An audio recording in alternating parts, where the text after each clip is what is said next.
السلام عليكم. عندنا هاي الغسالة، هاي بيها خلل بالنشاف. هسه احنا راح نقول الخلل، لكن هنا اغلب المصلحين مدى ينطوا له اهتمام. هذا الماطور من تبدله خلي له ماطور كبير، هذا 90 واط، لكن من مخلي له ماطور كبير. هسه راح نفتحه وراح نشوفكم شنو المشكلة. شوفوا هنا القبق مال البوت، ليش واقع هذا القبق؟ يعني واحد لازم يستفاد من الاخطاء اللي تمر عليه، او اني هسه المصلح من مشتغل هيجي استفاد من الاخطاء مالته.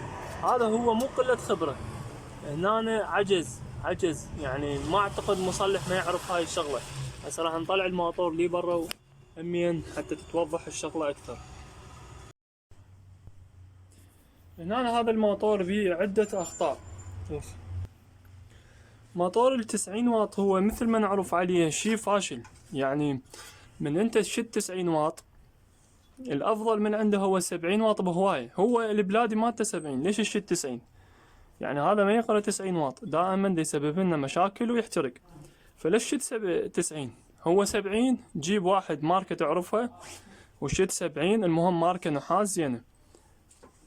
الشيء الثاني هذا البوت، شوف هذا البوت ليش متكسر من هنا؟ ليش هذا القبق واقع؟ هنا ما يصير اول شي نخلي له سيليكون، هذا لازم نخلي له سيكوتين، مو سيليكون، سيكوتين.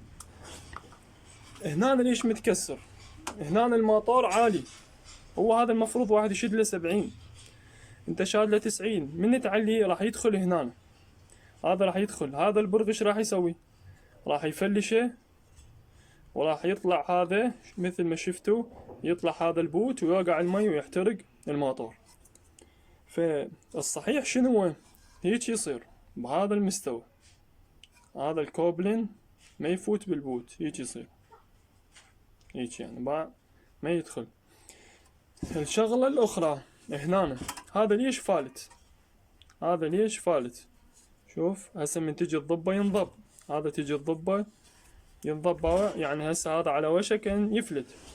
هذا ليش هنا بس كليبسات، تجي تقعد الكليبسات، هذا راح يجي بالطقطقة يفتر يرجع وينفتح.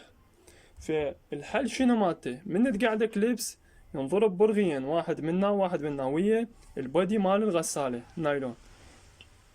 من تقعد الكليبس تجي منها برغي ومنها برغي على مود ما يفتر، هنا يقعد حكم.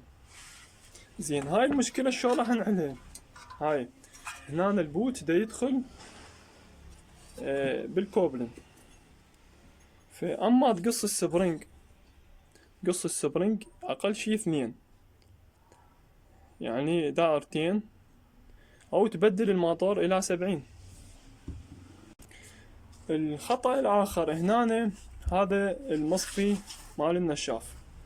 المصفي مال النشاف هنا يجي مثقوب بنت 10، هذا هنا السن بداخله، يدخل بالكوبلن نت 10 ويطلع من هنا، فهذا هو مكسور بداخله،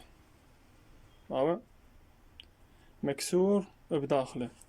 هاي الشغلة شلون تعالجها؟ سبب الطقطقة وسبب كل هاي المشاكل وهذا هنا واقع. قلنا ليش السبب، إضافة إلى هذا السبب هو هنا المصفي أو الجدرية ما قاعدة عدل، فتفتر عوج وطقطقة تصير قوية. أما واحد يشتغل وما يضر الناس أو لا يشتغل أحسن، لأن أنت راح تاخذ هنا حسابك وراح تطلع لك مشكلة وما راح تتهنى بالفلوس. فاشتغل بما يرضي الله، اخذ اللي تريده، اخذ اللي تريده قد ما تريد، اخذ على مود تشتغل مضبوط. ما يصير هذا الشغل، العالم ما تقول لك ما عندي، اكو عالم عندها كبرياء، عندها عزة نفس، ما تجي تقول ما عندي. فالافضل ان تشتغل مضبوط على مود يزداد رزقك. هذا الشغل باو حسه هنا كان بيرقص صاعد منا ومن هنا ماكو صاعده، فاحنا سوينا وحدناه وفتحنا له شرح للكوبلن هذا الجديد، بعد الشرح هنا جوا وهنا سوينا له حز من هاي الجهة، هاي تركناهن مال برغي، حز من هاي الجهة مهما يكون هو باوع تحاول تضبطه عدل على مود ما يصير بيه عواج. وهذا هنا الشرح ضروري على مود ما يصير بيه عواج. وهنا من تسقله تحاول عدل.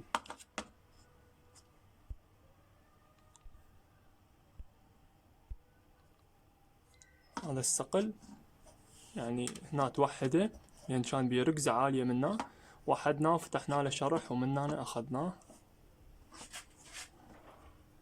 سوينا له هاي على مود البرغي، البنطة على مود هذا البرغي يلزم عليه.